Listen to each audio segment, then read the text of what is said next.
Hi guys, I'm here with Alex today and I'm interviewing him about his upcoming season and his dodgy past. So, Alex, I've got a few fun questions to start off with. Excellent. What was your last tournament and how did it go? So this week I've just been playing at the Italian Open, so we're currently in the middle of clay court season. And this week, yes, I've just finished up in Rome, went out in the quarters there, so that was an alright result for me. I'm not the biggest fan of clay court, so just grinding out a few wins is a pretty decent week for me. But this week I'm in the middle of a training block in preparation for the French Open, which is my next big challenge. Nice. So what was your favourite city so far that you've played in? Ooh, favourite city, geez, favourite city. Wow. I've got to say, I love playing at the US Open every year, so I'd have to say New York. So the facilities are just great at Flushing Meadows. The people are amazing. And yeah, I don't know, maybe it's just the pizza. Yeah. Oh, definitely. So who's your biggest inspiration? My biggest inspiration on the tennis court, I'd have to say Roger Federer and Pete Sampras have been right up there for me. Yeah, just watching first, Sampy and then Roger just dominate Wimbledon year in, year out was absolutely amazing. And no disrespect to my grandfather, but that was where I really got my love for tennis from. But on a personal level, I'd absolutely have to say my mother. She's been absolutely amazing for me. So yeah, being able to not only cope with my father's death, like when my dad died I was, say, 4. Yeah, being able to not only cope with that, but also to raise 2 children is absolutely amazing achievement and something that I'll be eternally grateful to her for. Mm-hmm. And so I've heard you've been very busy this year.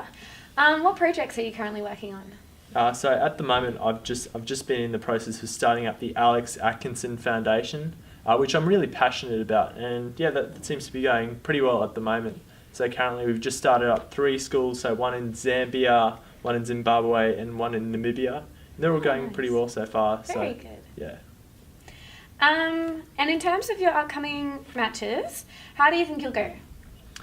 Upcoming matches. Yeah, well, clay court season's always pretty tough for me. So getting any sort of decent run of results would be pretty. Yeah, I'd be pretty happy with that. But I think my real target at the end of this is to get through the 3rd round or 4th round of the French and get through that and get back onto the grass, which I'm really looking forward to. Yeah. And obviously Wimbledon is my really big target. I reckon I'm a big chance there. Yeah. Let's look back a bit to your first ATP title, which you won in 2013. How does that fit into where you are today? How do you think you've come from that? Oh, well, absolutely a long way since then. I know just starting back there, it was just tough learning how to stay in every point and just continue to compete even when things were going against you.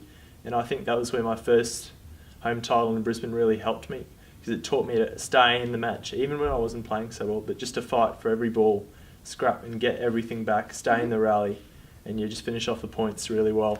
So winning in Brisbane was absolutely amazing. Like, I couldn't have asked for a better way to kick-start my career, and to do it in front of my friends and family at home on the home court at the Pat Rafter Arena. Man, that was something really special. Yeah, it would have been.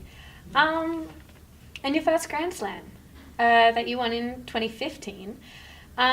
What thoughts and feelings do you have associated with that event? I'd say 2015, the Australian Open, that'd probably be the defining moment of my career so far. And yeah, in a good and a bad way. Looking back at it with hindsight, it was the best and the worst thing that could ever have happened to me. So first off, it was absolutely amazing. Don't get me wrong, to lift up the Norm Brooks Challenge Cup, and I think first Aussie since Edmondson back in '75 to do it.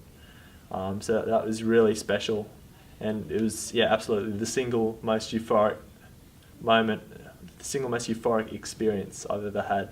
Mm-hmm. Standing up there with 10,000 Aussies cheering me on against Cilic, that was pretty special. But can you imagine what it's like to have the tennis world as your feet? As a 20-year-old, that was just crazy. I felt unstoppable, and for the next 2 years, I basically just did what I wanted after that. And this is where the bad stuff comes in. So I just started to go out and party. I just trained whenever I wanted to. Yeah, and sort of my whole career just sort of went off the track after that, and yeah, it was a bit disappointing. Like I smoked, I drank, I went out in the town, and I was just focusing on all this other rubbish in my life, aside from my tennis. Like, as the old saying goes, like what good is it for like a man to gain the whole world but like lose his soul? And those are words that have stayed with me, and especially looking back on it, those are the words I think of. Yeah. Yeah. I have a quote from your coach now saying that he thinks you will undoubtedly win a second Grand Slam this year. What do you think of that? Oh, Johnny, always saying rubbish like that. No, it's quite funny, really. He says all these wonderful things about me in the press, but behind closed doors, yeah, he's always on my back. Oh, come on, Ace. Nothing, mate. Where's your forehand, mate? All that kind of rubbish like that. But it's really good. He really doubles down on my game and gets me to focus on the things I need to do to win championships. Look, I wouldn't say no to any parties in the future, but yeah, for real though, like that part of my life where I was just going out on the town and living off the fat of the land, it's not something I'm really proud of. And at the end of the day, it was just sort of self-destructive for me and the people around me. Yeah, I think the moment when I first realised something was wrong was after my arrest. Yeah. Just going back and looking at the people around me, and they were just treating me different after that. It was quite strange. Mm-hmm. Yeah, it was something, quite weird. Yeah. So, what are your personal and professional goals in the immediate future? So on a personal level, I'm very grateful for the privileged position I occupy at the moment. I whether I like it or not, I act as a role model for the kids that follow tennis, and I hope that I can continue to use my influence to help make the world a better place for those around me. So helping young kids in need through the Alex Atkinson Foundation has really given my life a sense of purpose, and it's something I'm planning on continuing on doing after I retire. And yeah, on a professional level, I feel like I've got at least one more Grand Slam in me. Yes, I'm hoping to.